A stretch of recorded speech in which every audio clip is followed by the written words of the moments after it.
بسم الله الرحمن الرحيم. الحمد لله رب العالمين، والصلاة والسلام على أشرف الأنبياء وخاتم المرسلين محمد وعلى آله وصحبه وسلم. ربنا هب لنا من لدنك رحمة وهيئ لنا من أمرنا رشدا. ربنا أرنا الحق حقا وارزقنا اتباعه، وأرنا الباطل باطلا وارزقنا اجتنابه. ربنا اغفر لنا ذنوبنا وإسرافنا في أمرنا، وثبت أقدامنا وانصرنا على القوم الكافرين. آمين. بنراني برزو خوشويست مسلماناني عزيز، سلام ورحمتي خواهي پروردگار برجه بسر همولايك ماندا. خواهي پروردگار عاقبت خير مان بكاتن، سر برزو سر فرازي دنيا و قيامت مان بكاتن، دهاتو مان لرابردو مان باشتر بكا، بمسلماني بمان جيني، بمسلماني بمان بريني، بمسلماني زندي مان بكاتو إن شاء الله تعالى. خۆشەویستانم خۆشحاڵم کە لە بەرنامەکەتان بەرنامەی بەهاکان لە دەرسی هەشتەم هەر لە خزمەتتاندا دەبین و بە خزمەتتان دەگەینەوە. خوای پەروەردگار بە گەورەی و عەزەمەتی خۆی هەرچی کە بەهای بەرز و بەڕێزە تێماندا بینیتە دی و ببینە کانگای بەهاکان بۆ ئەوەی کە ئەو دینە پیرۆزەی کە هەڵمان گرتو جوانی کەینەوە خەڵک سەرسام بێ بە ئەخلاق و ڕەوشتی ئێمەی مسلمان إن شاء الله تعالى. خۆشەویستانم، هەر لە خزمەت ئاەتەکاندا دەمێنینەوە، بەڵام پێشەوەی کە بچمە خزمەت ئاەتەکان، چکە گوتمانە و بابەتە بابەتێکی هەستیارە، بابەتی چاکەکاریە و بابەتی هاوکاری و دەستبارگرتن بۆ خەڵکی، بابەتێکە کە خەڵک سوودمەند دەبێتن لە جوهد و ماندووبوون و لە ئەو ئیمکانیاتەی کە هەتە جاچ ئیمکانیاتی مادی بێت، ئیمکانیاتی جەسەدی بێت، ئیمکانیاتی عەقڵ بێ، خەڵک سوودی لێ دەبینیتن. دائیمەن خوای پەروەردگار تەبارەک و تەعالا ئینسانی وا تەشجیع کردووە، خەڵقی کردوون کە ئینسان بەس بۆ خۆی نەژێتن، ئەنانی نەبێتن، یعنی بەس وەکو بڵێ لە چوارچێوەی بەرژەوەندیەکانی خۆیدا نەخولێتەوە، بەڵکو باشترین ئینسان ئەو ئینسانەیە کە خەڵک سوود و قازانجی لێ بینیتن، کە خەڵک ئیستیفادەی لێ بکاتن، کە بەڕاستی خاڵێکی زۆر زۆر گرینگە. زەین العابدینی کوڕی عەلی ڕەزا و ڕەحمەتی خوای لەسەر بێت، چونکە پەروەردەی مەدرسەی پێغەمبەر بوو عەلەیهی سەڵات وەسەلام و ئەو تەشجیعکردنە بۆ کاری چاک و خێر بەڕاستی ئەوانە تێیاندا ڕەنجیان داوەتەوە. ئەو پیاوە بەڕێزە ڕەزا و ڕەحمەتی خوای لەسەر بێ پێشەوەی کە وەفات بکاتن لە ناو شاری مەدینەدا شەوانە درەنجی شەو هەر ماڵەی تەماشە دەکەی کە فەقیر و هەژاری هەبوون، پێداویستی خواردن و خواردنەوەیان بۆ فڕەدراوەتە ناو حەوشەی، لە ناو بەردەرکەیان داناون، بەبێ ئەوەی کە کەس بزانێت کە چێیە، بەبێەوەی کە کەس بزانێت چێیە. یعنی خەڵکەکە زۆر پرسیاریان لە یەکتر کردووە نەیانزانیوە، ئەویش بەڕاستی ویستویەتی ئەو خێرە لە مابەینی خۆ و خوای گەورە بمێنێتەوە، لە مابەینی خۆ و خوای گەورە بمێنێتەوە. خۆشەویستانم، زۆر گرنگە ئێمەی موسڵمان هەندێک عیبادەت و خواپەرستی سڕیمان هەبن، هەندێک عیبادەت و خواپەرستی سڕیمان هەبن، کەس پێی نەزانێ غەیری خوا نەبێتن. جاچە لە عیبادەت و خواپەرستی جەستەیی بێ کە سونەتەکانن، جاچە سونەتی نوێژە، سونەتی ڕۆژووە، چە قورئان خوێندنە، چە عیبادەت و خواپەرستیەکانێکی مەسەلەن بۆ نمونە خێر و سەدەقە و کە ئینسانێکی دەوڵەمەندی ئەو خێر و سەدەقەیە کە دەیکەی هەوڵ دەی غەیری خوا تەبارەک و تەعالا کەسی دیکە پێی نەزانێتن، حتا ئەو کەسەی کە خێریشی لەگەڵ دەکەی، خێریشی پێ دەکەی، ئەگەر بتەوێ بەڕاستی پاداشتەکەت پاداشتێکی ضامن بێ، با کەس پێی نەزانێتن، بۆ چکە تو بۆ خوا دەیکەی. هەر لە دەرسی دوێنێکە کە باسمان کرد گوتمان ئینسان هەر خێر و چاکەیەکی دەکاتن خوای پەروەردگار کە دەفەرمێت لە پێناو خوا بیکەن، بۆ چکە خوا بەتەنها دەتوانێتن ئەو پاداشتەی ئێمە بداتەوە ئێوە بداتەوە. دەڵێکە کەس نەیزانی ئەو خێرە و مەندە چێە تا وەفاتی کرد، کە مردوو شۆرەکان شۆردیان ڕەزا و ڕەحمەتی خوای لەسەر بێ دەفەرمێ هەردوو شانەکانی، هەردوو سەرشانەکانی شوێنی ئەو حەبلەی لێ دەرچوو بوو کە ئەو ئاردە گەنمە جا ئەو شتانەی کە ئەو کاتەی قوت بوون لە پشتی خۆی هەڵدەدا و ماڵ دەیجێڕا بۆی کە هاوکاری فەقیران بکات. دەڵێک ئەو جا کاتێک کە ئەو وەفاتی کرد ئەو خێرەش کۆتایی پێهات. فەقیرەکان چی دیکە بە شەو خواردنیان بۆ دانەدرا، زانیان ئەو جارێک کە چێ ئەو خێرەومەندە کە زەین العابدینی کوڕی عەلی ڕەزا و ڕەحمەتی خوای لەسەر بێتن. خۆشەویستانم هەر لە خزمەت ئاەتەکاندا دەمێنینەوە وکوتم بۆی کە زیاتر تەشجیع بکرێن بەڕاستی، ئەویش ئەوەیە کە خوای پەروەردگار لە سوورەتی ئەلئینسان ئاەتی 8 دەفەرمێ وَيُطْعِمُونَ الطَّعَامَ عَلَى حُبِّهِ مِسْكِينًا وَيَتِيمًا وَأَسِيرًا. دا تەماشەکەن سێ سنفی باس کردوون. وَيُطْعِمُونَ الطَّعَامَ عَلَى حُبِّهِ ئەو کاتێک کە لە غەزەواتدا ئەوە نەبووە بڵێ دەوڵەت هەندە خاوەن ئیمکانیەت بوو بێتن بۆ خۆی شوێنێکی تایبەتی دانابێتن و بۆ خۆی شێو بکات و خواردن بکاتن بۆ ئەو کەسانێک کە ئەسیرن. و دائیمەن تەشجیعی دەوڵەمەندانی کردو بۆی کە هەم بە خۆیان و ماڵ و منداڵ و سەرۆت و سامان و ئەوانە لە پێناو خوای پەروەردگاردا تێبخۆشن. بەڕاستیەوە قیمەی دڵسۆزیە بۆ موسڵمانەتی و دینداریەتی. خۆشەویستانم لە کاری چاک خۆ تێک نەبەستینەوە باشە. لە کاری چاک خۆ تێک نەبەستینەوە. مەبەستم چیە لە کاری چاک خۆ تێک نەبەستینەوە؟ یعنی بۆ نەفەرێک ئیشی چاک ناکاتن، خێر ناکات دەوڵەمەندە بڵێ وەڵام ئادامە و خێر ناکە ئەمیش نایکەم. گوێمە دێت. ئەوجا ئەو کەسەی کە چاکەی دەگەڵ دەکەی چاوەڕێی پاداشتی لێ مەکە وەکو لە دەرسەکانی ڕابردوو باسمان کرد. ئەتۆ دەگەڵ چێ دەیکە ئێستا دەینە سەر ئاەتانێ دیکە لەگەڵ خوا ئەو معاملەی دەکەی. خوای پەروەردگار تەبارەک و تەعالا پاداشتی چاکەکاران ون ناکاتن. کەواتە هەر معاملەیەکی لەگەڵ خوا دەیکەین قازان زمانە، زەرەری لێ ناکەین. بە تەنها خوایە تەبارەک و تەعالا لەسەر شتی کەم زۆر پاداش دەداتەوە، لەسەر شتی کەم زۆر پاداش دەداتەوە. دەفەرمێ وَيُطْعِمُونَ الطَّعَامَ عَلَى حُبِّهِ ئەها لە پێ نەک لە حوبی ئەوانە، لەوەی کە مەسەلەن دەبینی وەڵا فڵان کەسم زۆر خۆش دێ هەنجی لێی سەرف دەکەم. نە، لەبەرەوە خوام زۆر خۆش دەوێ. خوای پەروەردگار ئەمری پێکردوم کە چاکەکار بم، کە سوود و قازانجم بۆ دەوروبەری خۆم هەبێ، مسکینەن و یەتیمەن و ئەسیڕا.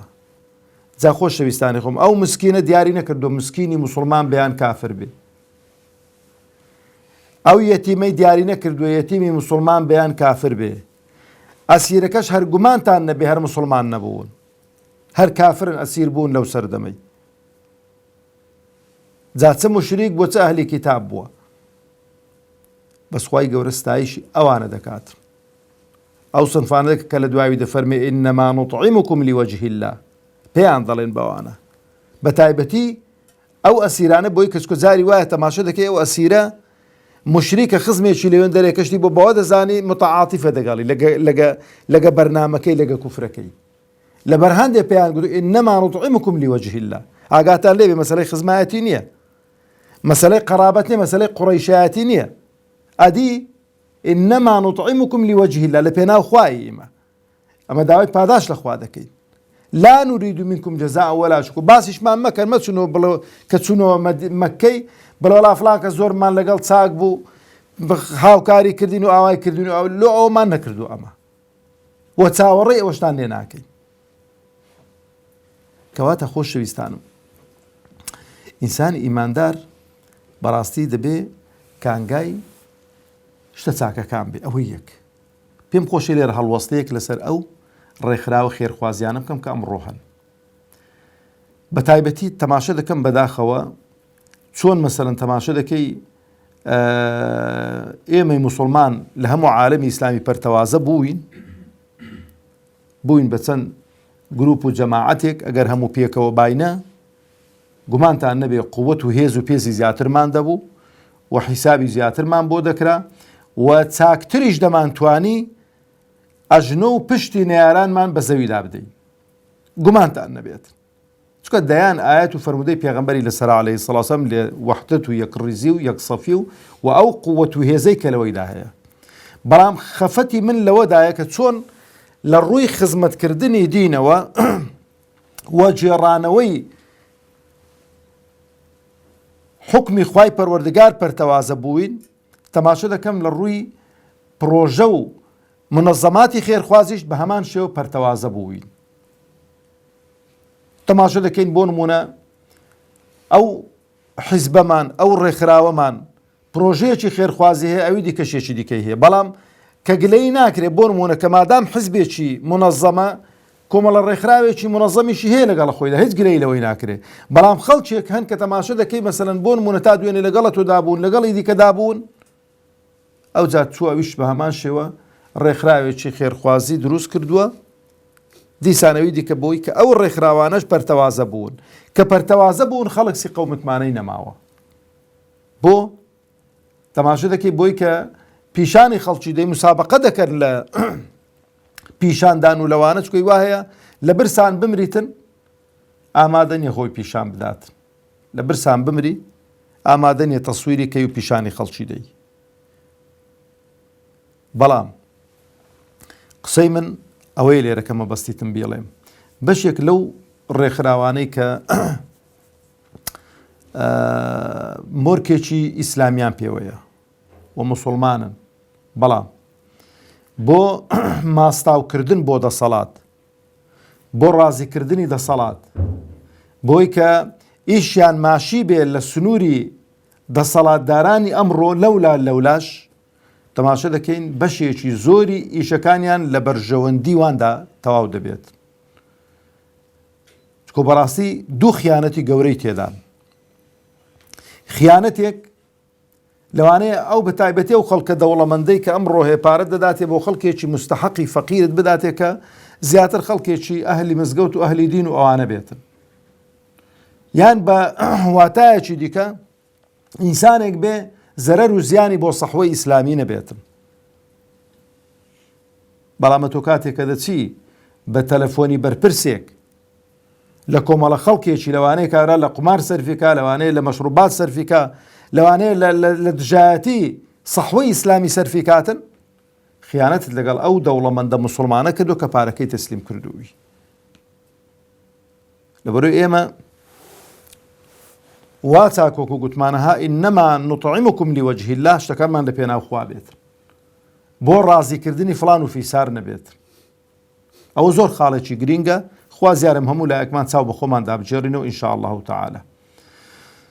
ئەوجا دێینەوە خزمەت سوورەتی ئەلبەقەرە ئایەتی 245 تەماشەکەن. خوای پەروەردگار دەفەرمێ من ذا الذي يقرض الله قرضا حسنا فيضاعفه له أضعافا كثيرة والله يقبض ويبسط وإليه ترجعون. تەماشی هاوکاریکردنی خەڵکی، دەستبارگرتن بۆ خەڵکی معاملە لەگەڵ خودی خەڵکەکەی نییە،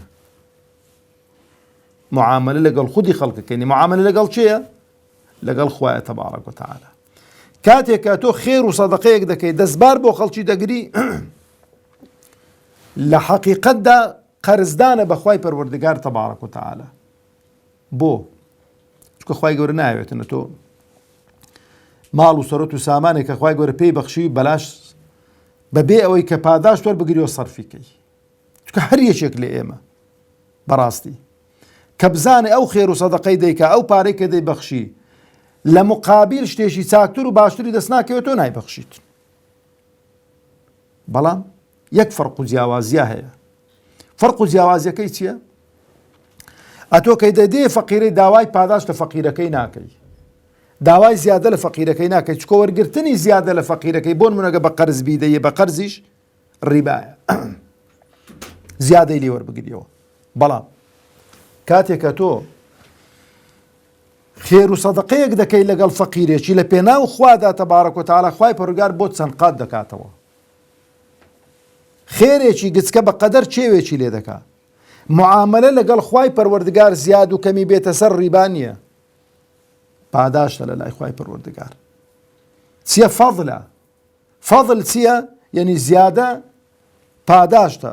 ئەگەر تۆ دینارێکە داخوای گەورە بەقەدەر ملیار دیناری پاداشت دەداتەوە. ئەوەش دەور چ دەبینی؟ دەوری نیەتی ئینسانی دەور دەبینیتن. ئینسان بە چ نیەتێک؟ بە چ مەبەستێک ئەو خێر و سەدەقە و حەسەناتەی دەکاتن. لەبەرەوە دەفەرمێ من ذا الذي يقرض الله قرضا حسنا فيضاعفه له أضعافا كثيرة. چێ قەرز لەگەڵ خوا دەکات، چێ قەرز دەداتە خوا. لەبەرەوە جوولەکە بێعەقڵ و بێدینەکان و گەمژەکان کە خوای گەورە ئاەتەی ناردەخوای گوتیان خوای گەورە فەقیرە، إن الله فقير ونحن أغنياء. خوای گەورە فەرمووی سەنەکتوب ما قالوا. هەلویان تۆمارکراوەی کە گوتویانە. لێرانە مەبەستەکە زیاتر تەشجیعکردنی چییە؟ ئێمە بۆی کە ئاوا معاملە بکەین کە ئەنەما ئەمە ئەو فەقیر و هەژارانە هەنابینین. چاومان لەسەرێک داناوە خێر و سەدەقە دەگەدەیەکی خۆ ناچی لە شوێنێک دانەی وەکو مشریکەکان وەکوانە بڵێ وەڵاوە خوای گەورە داوەتە خوای گەورە کەس بەلای دانەچیتن. بۆ عەبد و بەندەکانی خوایە. ئەو پرسیارە دێتە گۆڕێ باشە بۆ خوای گەورە تەبارەک و تەعالا مەسەلەن لەوانەیە بڵێ هەمووی دەوڵەمەند ناکردن بۆی محتاج نەبی کەس خێرێ بە کەس بکات. ها؟ ئەدی ئەسڵی ئیمتیحانەکەی لەکوێدا دەبێ و کاتێک کابرای دەوڵەمەند بزانین داخوا ئەهلی سەخاوەتە یان کابرایەکی ڕەزیل و قورچۆکە، زەکات دەدا زەکات نادا، خێر و سەدەقە دەکا ناکە، چ لەو ماڵی دەکاتن. ئەو جا کابرای فەقیر داخوا سەبر دەگرێت لەسەر ئەو فەقیریەی و دەست بۆ حەرام ناباتن. چکە ژیان ئینسانی هەمووی تاقیکردنەوەی ابتیلایە. ئیوایە بە دەوڵەمەندی تاقی دەکرێتەوە ساقی دەبیە، بە فەقیری تاقی دەکرێتەوە ناجح دەبیت. لەسەریشی دەست بۆ حەرامی نابات. بەڵام ئەوی کە لە خراپە و خراپەکاری سەرفی دەکات. وە کۆمڕۆ دەبینن کە خوا پەناماندا کە چۆن بەربوونەتە گیانی ئەو خەڵکەی و بەسەرەت و سامانی ئەو میلەتەی. ئەوجا خوای گەورە کە دەفەرمێ فيضاعفه له أضعافا كثيرة بۆی چەند قات دەکات و لەبەری داچی ئیمانداران. عائیشە ڕەزا و ڕەحمەتی خوای لەسەر بێ کە دینارێکی دەکردە خێر بۆ نمونە، لیرەیەکی دەکردە خێر بۆ نمونە، ئەو لیرەی چ لێ دەکرد؟ جوان دەیشۆرد، پاچی دەکردەوە، ئەو جا بۆن خۆشی دەکرد، گوڵاوی لێ دەدا، فەقیرەکە دەهات دەیاویست دەستی فەقیرەکەی. دەنگۆ بۆ وا دەکەی داچی مە دەیفەرموو ئەو پارەیە پێش بکەوێتە دەستی ئەو فەقیرەی دەکەوێتە دەستی خوای پەروەردگار تەبارەک و تەعالا. ئەو مەفهومە زەرورە بگەڕێتەوە ناومان کە معاملەی ئێمە چاکەکاری ئێمە لەگەڵ خوایە لەگەڵ خەڵکی نییە. بۆ مەبەستمەوە قسەی بکەم بۆی کە منەت بەسەر خەڵکی دانەکەین. ئەها خوای گەورە چ دەفەرمێ؟ یا ئەیها الذین ئامنوا لا تبطلوا صدقاتكم بس بالمن والسلوى، بالمن والأذى، بالمن والأذى. خێر و سەدەقەی خۆتان بەتاڵ مەکەنەوە بەچی بە چاودادانەوە یان لە مەجلیسی بڵێن وەڵای جا لە خوای بە زیادی بێ فلان کەس ئێوە ڕۆژێ مەندە پارەدایەوە نییە فلان کەس، ئەوە ئەسیەتتانە، ئەوە شکاندنەوەی نەفسیەتیتی. خوای گەورە چ دەفەرمێ؟ دەفەرمێ لا تبطلوا صدقاتكم بالمن والأذى. کەواتە ئەو کەسێک کە ئەو سیفەتەی تێدا لە سەدەقەکەی بەلاش دەڕوات، پارەکەی ڕۆی و پاداشتەکەشی دەست ناکەوێت. ئەوجا خۆشەویستانم، خوای گەورە تەبارەک و تەعالا دەربارەی بەنی ئیسرائیل دەفەرمێ لە سوورەتی ئەلمائیدە ئایەتی 12 ولقد أخذ الله ميثاق بني إسرائيل وبعثنا منهم 12 نقيبا وقال الله إني معكم. أو آياتان لفكرنا زور مهمة. إني معكم من لقل إيوة دام أخوي بروي قاعد فرميت لقل أوان دان لبرأوينا كبني إسرائيل نا لقل أوان داك أو صفتان أنت دا موجود بون، أو صفتان اللي هركس يتي دا موجود بون خوا لقل يتي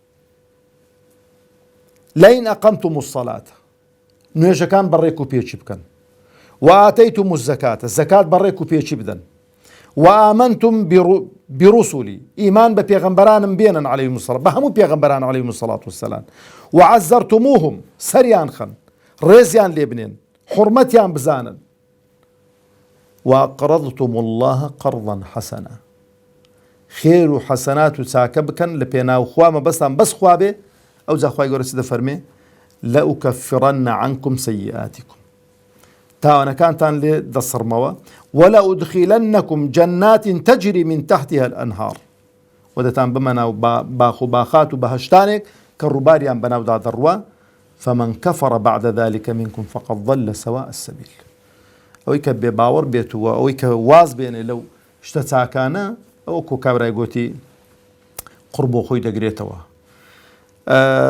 دعاءت من ماون بلان بابو درسي دهاتو بيتواوي عندك إن لقل فرمودكاني في غنبري إخوة عليه الصلاة والسلام تا حلقي تر وتا برنامج تر لخزمتان دا بخزمتان دا قموا والسلام عليكم ورحمة الله وبركاته.